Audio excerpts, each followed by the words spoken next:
pode ter sido para mim. Se fosse para Jesus, né?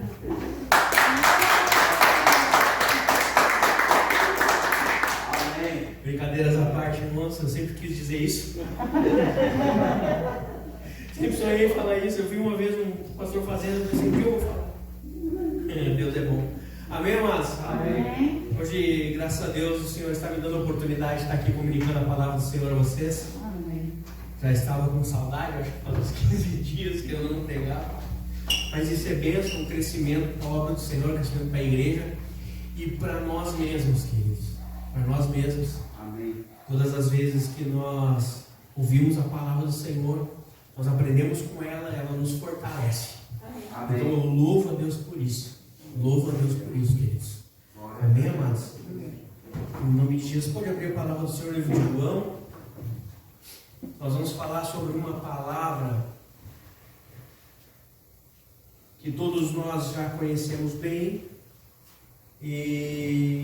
Mas enfim, ela se renova todos os dias. Inclusive eu já falei algumas vezes a respeito dessa mensagem, dessa passagem. Mas hoje Deus trouxe algo novo para nós. Livro de João capítulo 4, sobre a mulher samaritana. Glórias a Deus.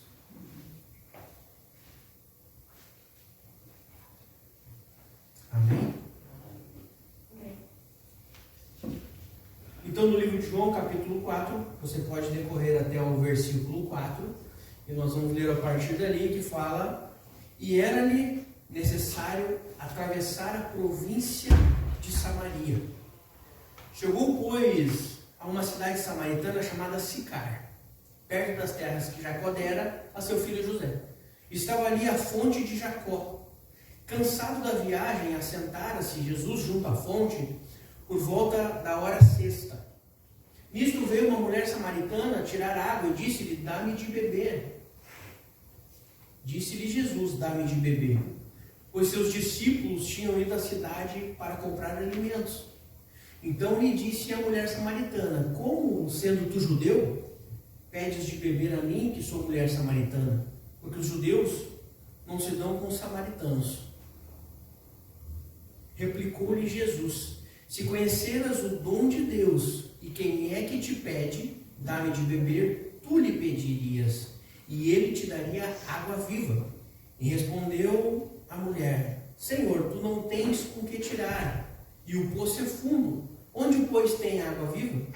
És tu, porventura, maior do que Jacó, o nosso pai, que nos deu o poço no qual ele mesmo bebeu, e bem assim seus filhos e o seu gado? Afirmou-lhe Jesus: quem beber desta água tornará a ter sede. Aquele, porém, que beber da água que eu lhe der, nunca mais terá sede. Pelo contrário, a água que eu lhe der será nele uma fonte a jorrar para a vida eterna.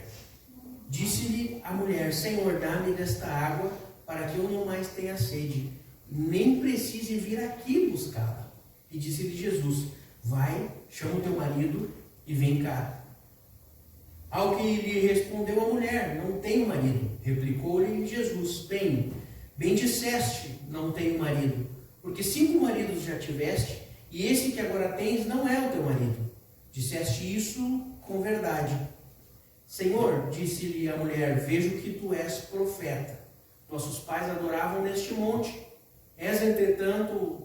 Vós, entretanto, dizeis que em Jerusalém é o lugar onde se deve adorar. E disse-lhe Jesus: mulher, podes crer-me que agora vem, e quando nem neste monte e nem em Jerusalém adorareis ao Pai. Vós adorais o que não conheceis. Nós adoramos o que conhecemos, porque a salvação vem dos judeus. Mas vem a hora, e já chegou, em que verdadeiros adoradores adorarão o Pai em espírito e em verdade, porque são estes que o Pai procura para seus adoradores. Deus é espírito, e importa que os seus adoradores o adorem em espírito e em verdade. Amém, queridos? Amém. Pode sentar-se em nome de Jesus. A gente fez uma leitura um pouquinho maior essa noite. Conforme eu já estava falando na abertura da mensagem, nós já conhecemos essa leitura, nós conhecemos esse texto bíblico de trás para frente, de frente para trás, e tudo aquilo que está dito aqui. É um momento em que Jesus Cristo encontra a mulher samaritana, é um momento lindo da história de Jesus e um momento lindo da história dessa mulher. Um momento que mudou de uma vez por todas a história dessa mulher. Eu folgo em dizer, queridos, que essa mulher foi a primeira membra da Igreja de Cristo. O primeiro membro gentil da Igreja de Cristo foi essa mulher. A primeira pessoa fora judeus a quem converteu-se ao cristianismo foi essa mulher. Eu queria só falar um pouquinho a respeito do cenário em que eles estavam vivendo naquele momento.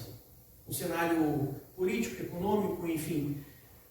Nós sabemos que os judeus não se dão com os samaritanos, e aqui a própria mulher no seu diálogo disse isso, replicou isso a Jesus. E muitas vezes a gente sabe o que acontece, sabe os motivos, mas não entende os porquês. Na história do povo de Israel houveram 2 cativeiros, o cativeiro assírio, eu acho até que eu já falei isso aqui na igreja uma vez, que englobava as 10 tribos e meia do reino do norte, e o segundo cativeiro, que foi o cativeiro babilônico.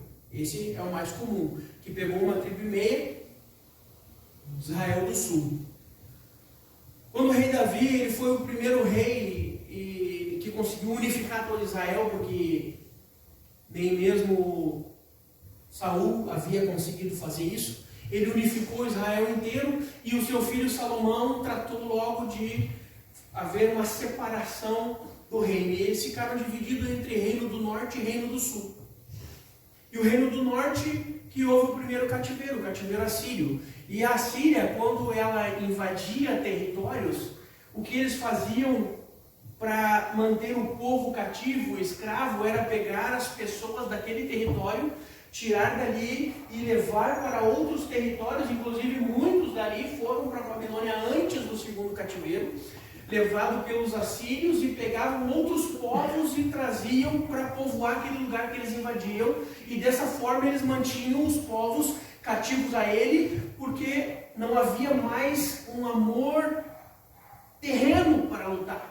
Não havia mais um porquê lutar, porque eu estou estrangeiro em outra terra e tenho uma outra terra estrangeira que está vivendo onde é a minha terra. Então as pessoas, elas simplesmente viviam, pagavam seus tributos, sofriam lá as suas cargas, sem luta, sem guerra, sem querer mais a soltura, porque enfim, eles não estavam mais na sua terra.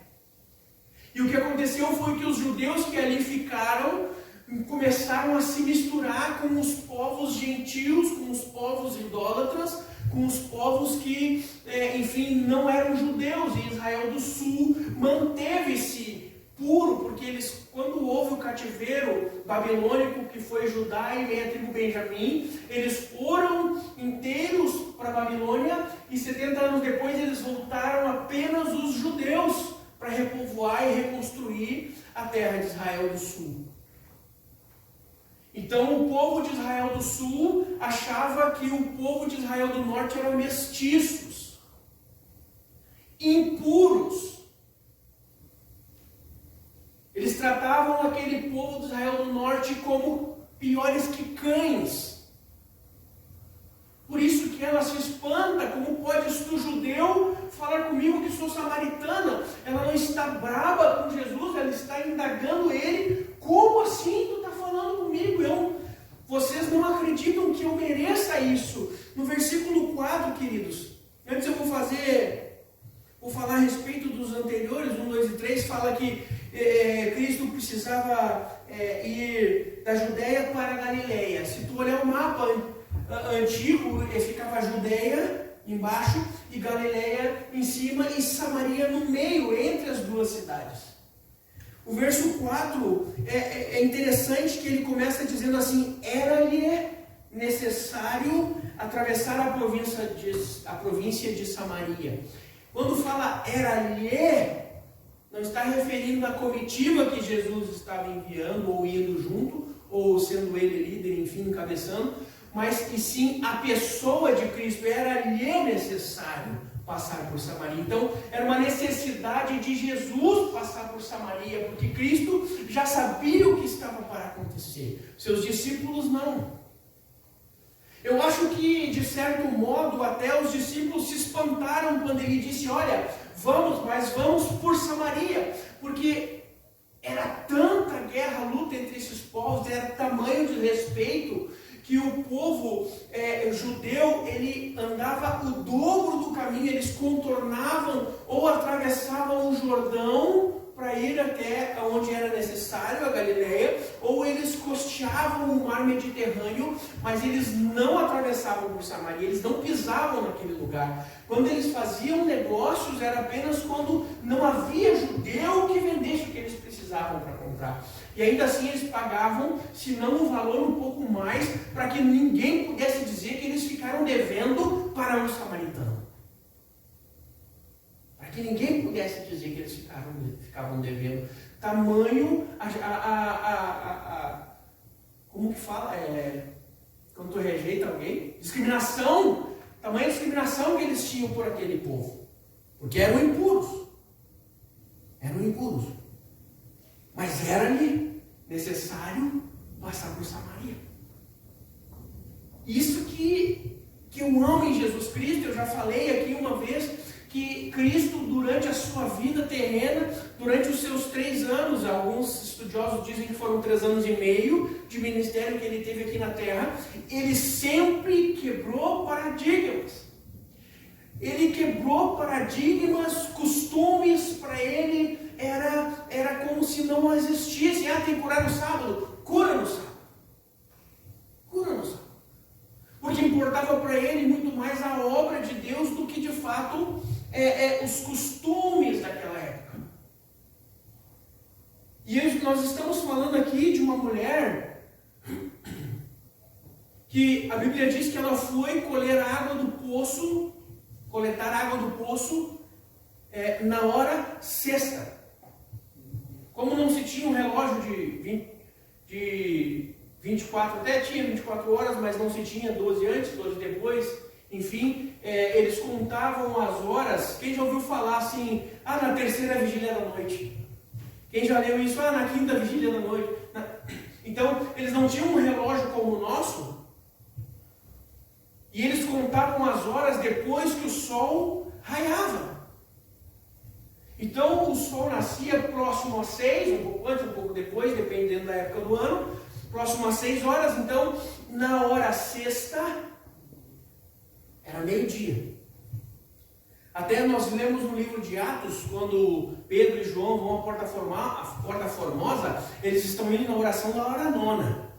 Ou seja, não era 9 da manhã, e sim 3 da tarde. 9 horas após o nascer do sol. E aqui a Bíblia diz que ela foi colher água no poço na hora sexta, ou seja, com o sol a pino.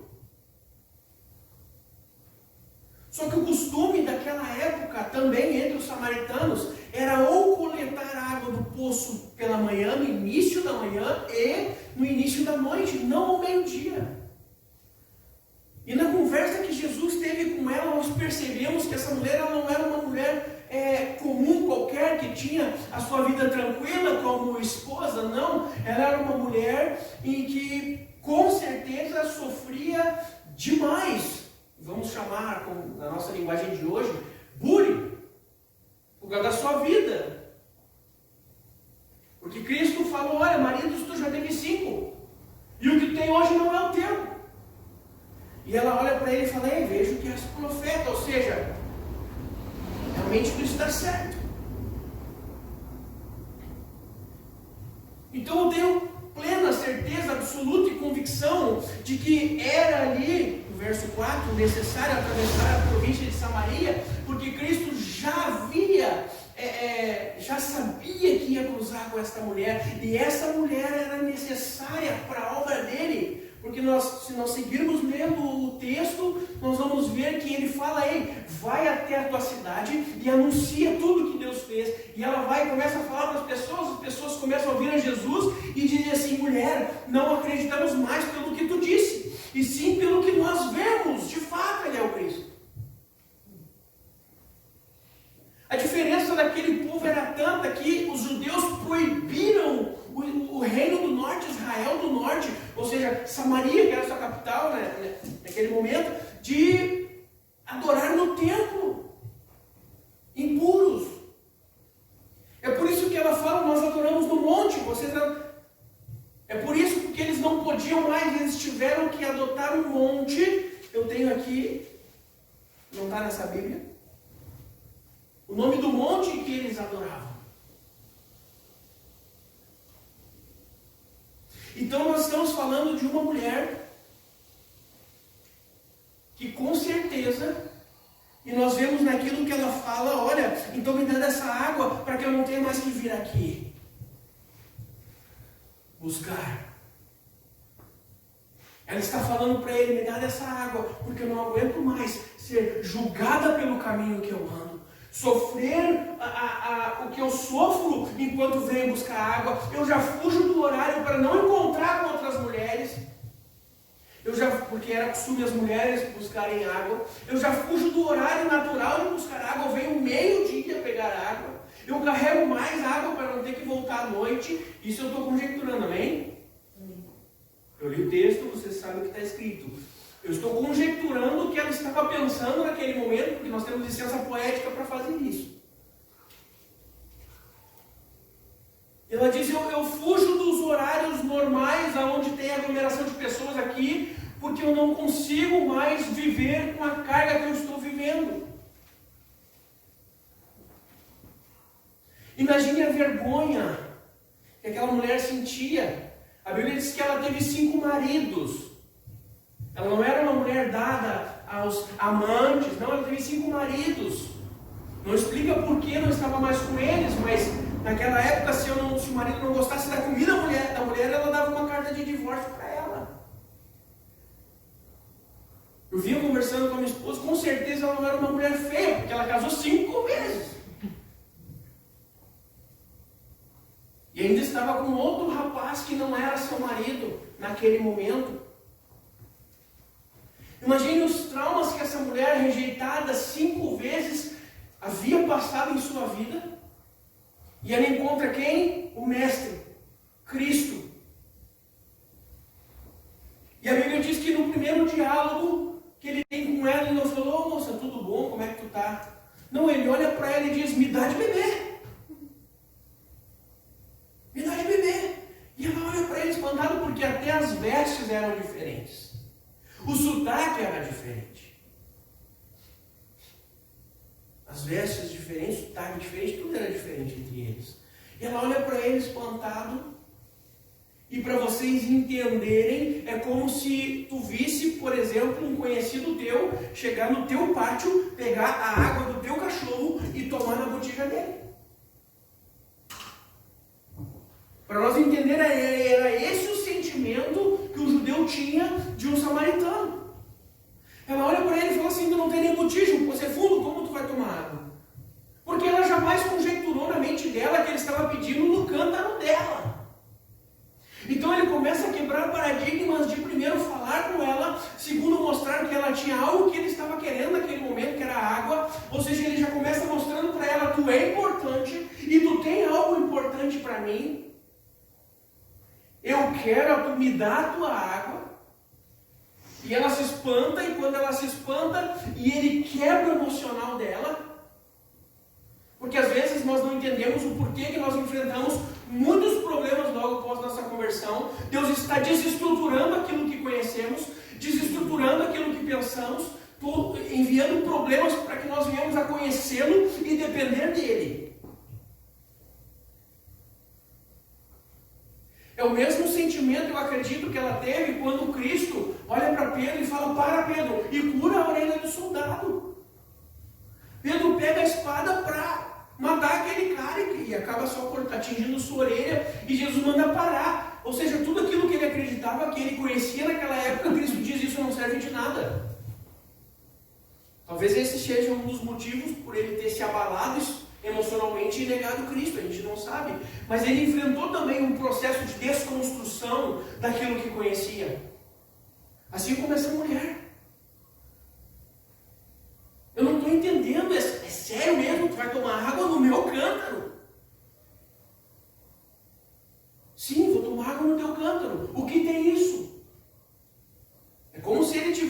dizendo isso para ela. O que tem isso? Tu não é também ser humano como eu? Cristo era Deus, 100% Deus, mas também era 100% homem. Como se ele olhasse para ela e dissesse: mulher, eu não vejo nenhum problema em ti. E ali ele prende a atenção dela. E às vezes nas nossas vidas acontece algo que Cristo prende as nossas atenções, talvez com um problema que estamos vivendo, com algo que para nós parece insolucionável, algo que vai acabar com a nossa estrutura emocional, para que a nossa dependência esteja nele e não mais na nossa força. Não mais no nosso querer, não mais no nosso emprego, não mais nas coisas na força do meu braço. E a palavra do Senhor começa a nos explicar o porquê que em alguns momentos da nossa vida nós enfrentamos problemas. O porquê? E aí, ele olha para ela e fala assim: olha, se tu conhecesse quem está te pedindo água, tu que ia me pedir água. E Cristo era perito em pessoas, perito em vidas. Ele age num sentimento dela, levantou uma certa curiosidade nela, ela já não entendia mais o que estava acontecendo. Primeiro, esse judeu, só pode ser maluco esse cara, porque ele está querendo tomar água no meu canta. Só pode ser maluco, ou não sei aonde ele viveu, que ele não sabe, que a gente não compartilha nada. Agora ele não tem nem como pegar no poço água e está me dizendo que... E ele está me dizendo que se eu tomar a água que ele tem, eu não vou mais ter sede. Alguma coisa está errada com esse cidadão. Esse cidadão é bem 18. Tu não tem nem como tirar água, tu está querendo me dar água. E aí, depois que Cristo desconstrói aquilo que ela acreditava, depois que ele mexe com o emocional dela, depois que ele aguça a curiosidade dela, ele entra na área espiritual e fala assim: a água que eu tenho para te dar, ela vai dentro do teu coração e ela jorra para a vida eterna. Se nós continuarmos lendo esse texto, é o que Cristo completa dizendo para ela: a água que eu te der vai gerar dentro do teu coração uma fonte que vai jorrar para a vida eterna. Eu acho interessante esse texto, porque essa mulher podia ter tido tantas atitudes.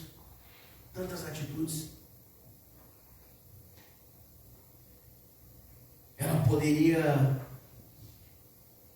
naquele momento, ter dado água para ele, dado as costas e saído.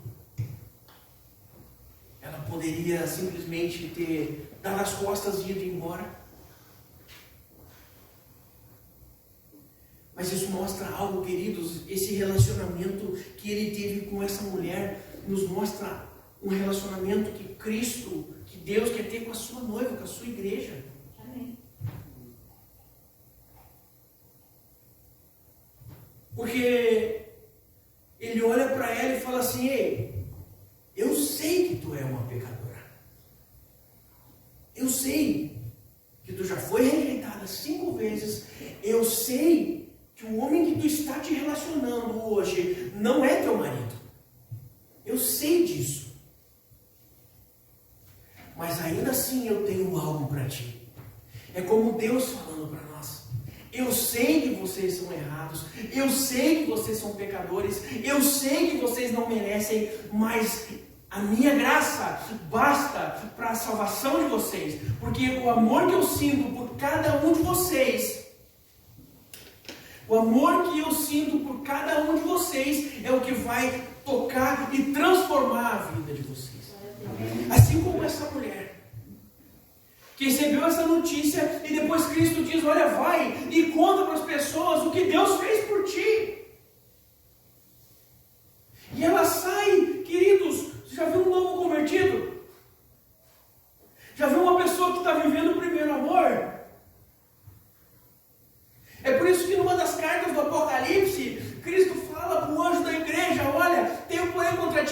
deixaste o primeiro amor, porque quando nós vivemos o primeiro amor, a empolgação toma conta de nós, é uma emoção tão grande que Deus me ama, ninguém mais me ama nesse mundo, mas eu descobri que Deus me ama. Eu sou cheio de erros, sou cheio de problemas, mas ainda assim Ele me ama, ainda assim Ele me quer perto dele, ainda assim Ele faz coisas para mim que eu nem mereço. Ele se entregou numa cruz por mim, e isso me dá motivação para viver, me dá uma alegria diferente de vida. E essa alegria que nós temos que ter, é a alegria que contagia o mundo. Aquela mulher pecadora, ela saiu daquele lugar com a fonte da vida eterna dentro do seu peito, inundando as pessoas que antes haviam visto ela como uma rejeitada, que antes estava vendo ela como uma mulher que estava num relacionamento ilícito, e creram na sua palavra, porque algo dentro dela mudou. Amém. E mudou assim. Mudou assim. É como se pessoas olhassem para nós e dissessem assim: esse aí, quantos já ouviram isso? Esse aí se converteu. Esse aí não. Impossível, mas não está lá ganhando almas para Deus. Mas não está lá servindo de testemunho, de transformação de vida.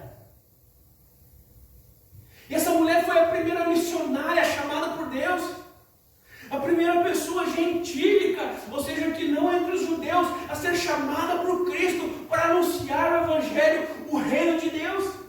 Amém. Já quebra todos os paradigmas aí. Eu consigo ver um Cristo que não está nem aí para a cultura. Eu consigo ver um Cristo que não está nem aí para dogmas. Um cara que as mulheres não podiam nem falar no templo, ele vai lá e diz: olha, anuncia em praças públicas sobre mim. Quebrando tudo que é tipo de dogma religioso, paradigma, ou sei lá o quê. E às vezes nós mesmos colocamos empecilhos na nossa vida. Quando Cristo despede ela, quando Cristo diz: vai lá e conta, anuncia, ela não disse assim: pá, mas os caras me conhecem, não vão dar nada pela minha palavra. Ela não disse assim: pá, mas é recém-meio-dia, olha esse sol forte. Ela não deu desculpas, ela simplesmente saiu, porque todos que encontram Jesus e recebem de Deus a salvação, sempre tem um ide para cumprir. E foi as últimas palavras de Cristo nessa terra: ide por todo mundo, anunciar o Evangelho a toda criatura. E por aí vai. Nós conhecemos bem esse texto. E nós temos diariamente um ide para cumprir. E normalmente, algumas pessoas não, já nasceram em berço evangélico, mas normalmente 90 ou 95% dos cristãos estavam como essa mulher, eram piores quando chegaram na presença de Deus. Cheios de erros, cheios de pecados. E aí nós vemos o apóstolo Paulo falar algo lindo sobre isso, aonde abundou o pecado. Oh Deus.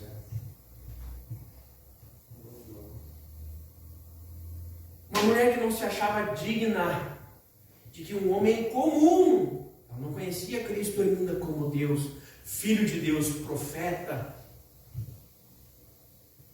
não conhecia ele ainda dessa forma, e ela não se achou digna dele beber no cântaro de água dela. Não se achou digna.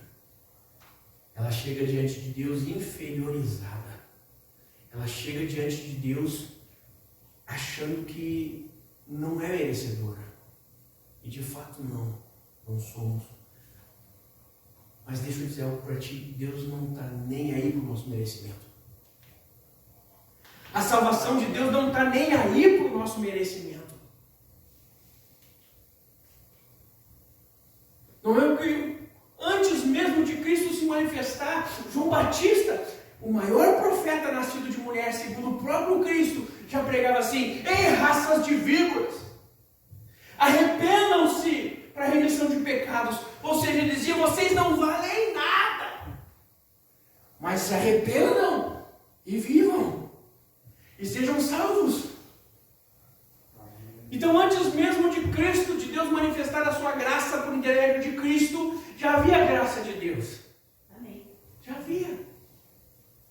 Até eu ouvi um pastor falar uma vez, eu achei interessantíssimo, porque algumas pessoas pregam o Deus do Antigo Testamento como um Deus mau, punitivo, que manda para o inferno, que se não cumpre a lei e tal, bababá. E o Novo Testamento, não, um Deus amoroso. E eu vi esse pastor falar, olha, parece até que Deus conheceu Jesus, se converteu e ficou bonzinho. Não, Deus é amor na sua essência. E o Cristo, o Cordeiro, já foi sacrificado muito antes da fundação desse mundo.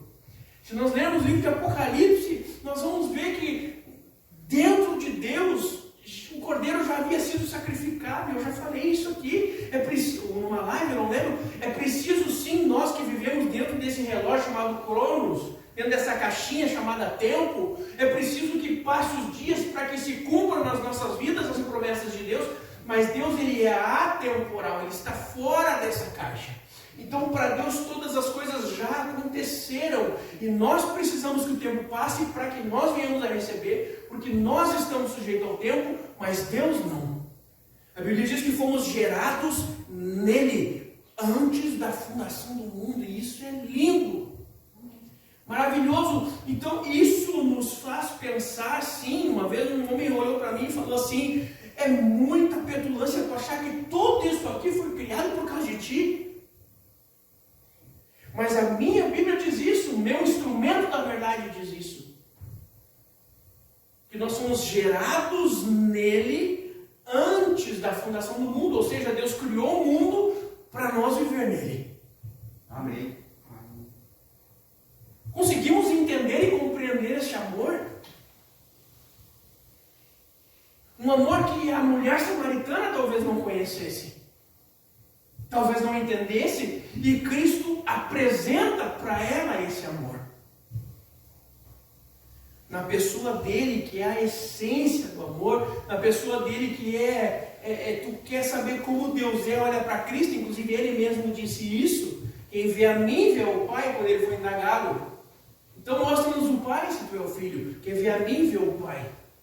A Bíblia diz que Cristo é a expressão exata do seu ser. Então, como assim um Deus mau e agora um Deus bom? Não, Deus sempre foi um Deus bom. Amém. Deus é bom. Deus é bom, queridos. Mas nós estamos sujeitos a coisas ruins aqui na terra desde que o pecado entrou. E desde que o pecado invade a nossa vida, nós acabamos destruindo aquilo que Deus cria para nós. Através dos nossos pecados, das nossas iniquidades. Mas, ainda assim existe uma fonte que Ele quer colocar dentro de nós. Amém. E nós sabemos que essa fonte chama-se Espírito Santo de Deus. Amém. Glória a Deus. Espírito Santo de Deus, que entra dentro de cada um. Amém. A partir do momento que nós olhamos para Deus e falamos: Senhor, eu preciso de Ti. E até eu não gosto de usar esse termo, mas eu vou usar esse termo para que fique um pouco mais, para que nós venhamos a compreender um pouco melhor. Mas desde o momento que nós dizemos assim: Jesus, eu Te aceito na minha vida. Não gosto desse termo porque engana-se a gente se nós pensamos que nós o escolhemos. A própria palavra nos fala ao contrário: não sois vós que me escolhestes, mas eu que escolhi a vós. Então, desde que Cristo nos escolheu para viver com Ele, o Espírito Santo entra dentro das nossas vidas.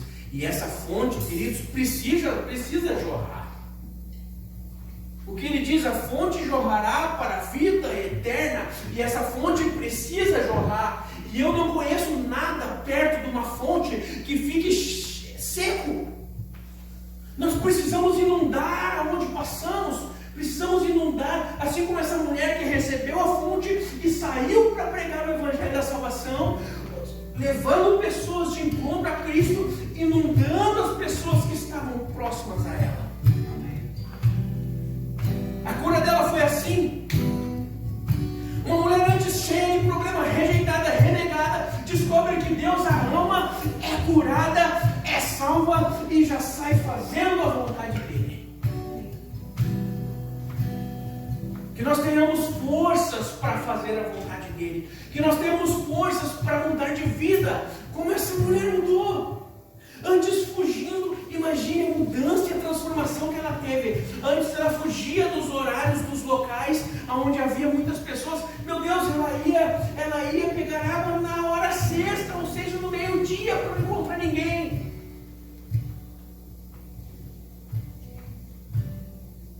O que ela fez nos próximos dias?